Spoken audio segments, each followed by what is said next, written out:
Hey, this is Oliver the Kid, and you're watching Bubble Glitter TV.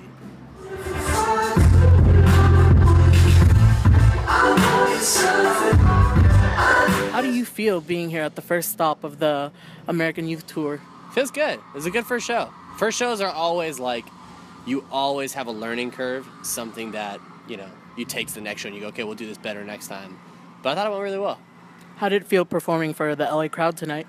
It felt good. I've actually only played, until this point, I've only played LA and Santa Ana shows. So, I'm fairly used to this crowd. I'm excited to see the crowds across the country, though. What cities are you excited to visit? South by is going to be really fun. That's going to be really fun. Houston's always a great city. The crowds always go nuts. New York, my hometown, so I'm excited about that.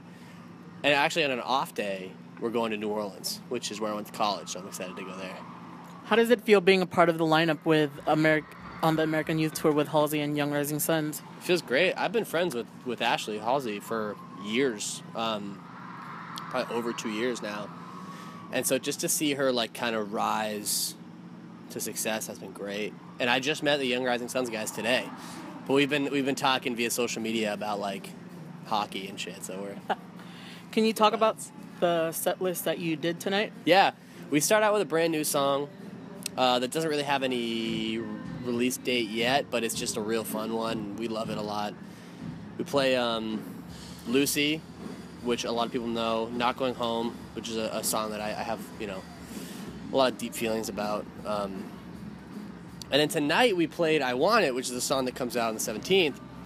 After that, but for future dates, once it's out, we're going to play it last. Yeah. So you released the Freak EP late last year? Mm-hmm. October 20-something. How did you choose what songs would go on there? Yeah, good question. Because I probably made about 25 songs. I took 10 into the studio that I went into. And then I was going to put out a 9-song EP eventually. But I made the 10th song and I went, you know what, it might be better to just put out 5 songs and then put out a 5-song B-side just for kind of the diehards. Get it through my, through my website, so it's you can't, the average listener is probably not going to even hear those songs, but just kind of the diehards. But yeah, I just kind of picked the strongest ones and the ones that had the best vibe together. Yeah. Who would you say are your biggest musical influences? Probably, I mean, it might seem weird because I don't know if I sound like them, but Otis Redding, Marvin Gaye, Stevie Wonder, those are up there. I mean, more contemporary artists, probably Justin Timberlake, Michael Jackson. Influenced by a lot of 80s stuff, too. I was a big fan of Huey Lewis and the News. And then I came from the hardcore scene background, so lyrics always meant a lot more to me than I feel like they do to the general consumer.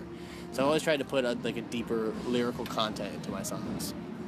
So I know 2015 just started and you're on the tour, but what else are you excited to do this year? I'm excited to put out I Want It. I'm excited to eventually put out Loser Baby, which is the first song we played tonight. But there's no release date for it. I'm excited to write more. Once we get back from tour, I'm going to work more on, I have probably 20 demos. But I'm excited to narrow it down and actually make the ones that I love full songs and work on putting them out. And I work a lot with other artists nowadays. Just a big thing I wanted to do with this project, which is different from my last project, was I wanted to write for other people. I really enjoy that. So I've been writing a lot for other people, and once I get back home, I'll be doing that again. Are there any collaborations that you want to make happen this year? Oh, wow. I mean, there are dream collaborations. I'd love to make a song with Frank Ocean, or Frank Ocean's good. Yeah. I mean, that's dream stuff, though. I mean, I wouldn't say it's impossible, but Frank Ocean and JT. Hell, I'll make a song with JB. Yeah. I'm a fan. That new Jack U song with him is really good. But yeah, I'd love to work with just great singers, even if they're not on a song, just to kind of learn a little bit more about how to control your voice and stuff like that, because, I'm a good singer, but I think there's definite room for improvement, as there is with everything, but yeah, I'd love to work with some insane singers. I think that'd be fun. Do you have any messages out there for all your supporters? Yeah, track 3 on the Freak EP. That's my message. Do the right thing. It's called DTRT. My uncle told me it when I was young. I got the boombox from the movie Do the Right Thing, Radio Raheem's boombox.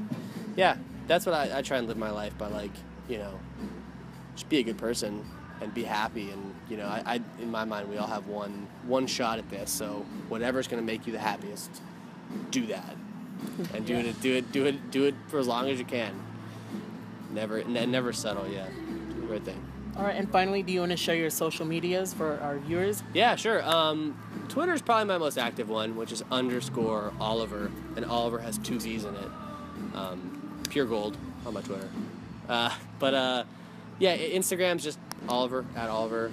I have a website, olivverthekid.com. Yeah, but like, I mean, if you're searching for me, Google me, and you'll find me. All right, well, thank you so much for this interview, and we hope to see you soon. Dude, thank you. All right. Right on.